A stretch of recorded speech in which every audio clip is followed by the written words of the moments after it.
d'un de nos amis qui est décédé du cancer il y a quelques mois.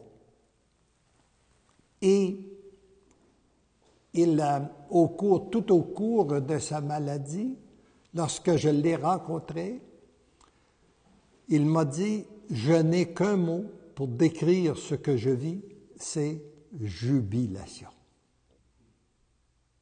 Je suis dans la jubilation. Et c'était comme ça tout au cours de sa maladie. Jamais, son épouse me disait, jamais il a eu un moment de découragement ou d'angoisse. Non, il a été dans la jubilation. Il me disait, parce que nous nous rencontrons, nous avons un petit groupe où nous nous rencontrons le jeudi matin à la famille Marie-Jeunesse pour une messe à 7 heures et un déjeuner partage à 8 heures. Et lui, c'était lui à qui on avait confié la responsabilité d'animateur pour le déjeuner.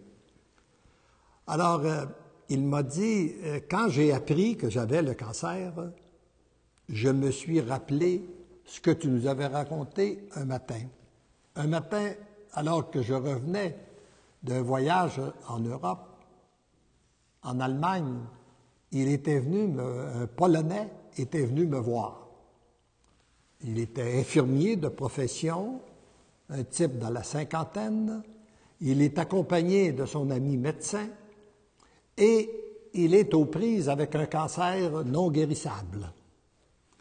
Il vient me voir, il m'arrive très stressé, angoissé, et il veut que je lui enseigne une prière pour être bien sûr que Dieu va l'exaucer. Et je vois, on se parle via la traduction, lorsque je comprends bien ce qu'il me demande, ce qu'il désire, je lui dis, je regrette, je ne peux rien faire pour vous. Il restait un peu surpris. Alors j'ai dit, je ne peux rien faire pour vous, parce que même si tous les deux, nous croyons au même Dieu, nous croyons que Dieu est le Tout-Puissant, qui peut tout faire, mais nous ne circulons pas dans la même direction. Vous cherchez un moyen pour que Dieu fasse votre volonté. Puis moi, ma mission, c'est d'aider les gens, de les accompagner à ce qu'ils fassent la volonté de Dieu. Alors, j'ai dit, on ne circule pas dans la même direction. À partir de qu'est-ce que vous me demandez, moi, je ne peux rien faire pour vous. Lorsque j'ai vu qu'il était réellement désarmé, je lui ai tendu une perche. Je lui ai dit, si par contre, vous vouliez profiter de cette maladie pour découvrir la volonté de Dieu, je crois que je pourrais vous enseigner quelque chose. Alors il dit, tu m'enseignerais quoi?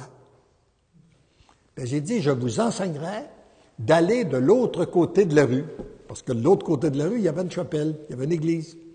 Alors, d'aller vous mettre à genoux devant le tabernacle et de donner 3 oui au Seigneur.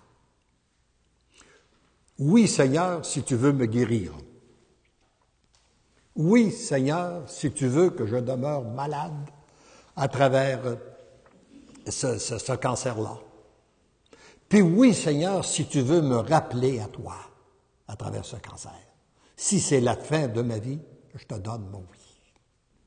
Et j'ai dit, lorsque vous aurez donné vos 3 oui sincères, bien, vous pourrez lui exprimer votre opinion. Vous pourrez lui dire votre préférence. Lui dire, ben moi, si tu veux mon opinion, j'aimerais bien que tu me guérisses. Alors, le type est allé à l'église de l'autre côté. Il a assisté à la conférence. Et après la conférence, il a tenu à venir me remercier. Je ne sais pas ce qui est arrivé du cancer. Je ne l'ai jamais su. Mais ce que je sais, c'est que l'homme qui est reparti n'était pas celui qui est arrivé. Celui qui est arrivé, il était angoissé, il était stressé, et celui qui est parti, il était dégagé, il était rayonnant. Il s'était associé à la volonté de Dieu.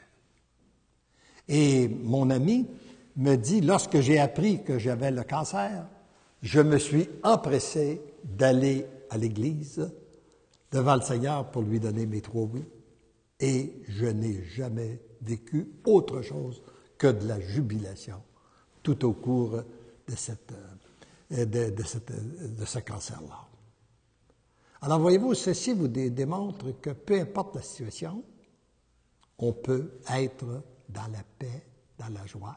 Et pour moi, c'est un petit coin du paradis terrestre qui s'ouvre présentement à toute personne qui accepte de donner son oui total, inconditionnel et irrévocable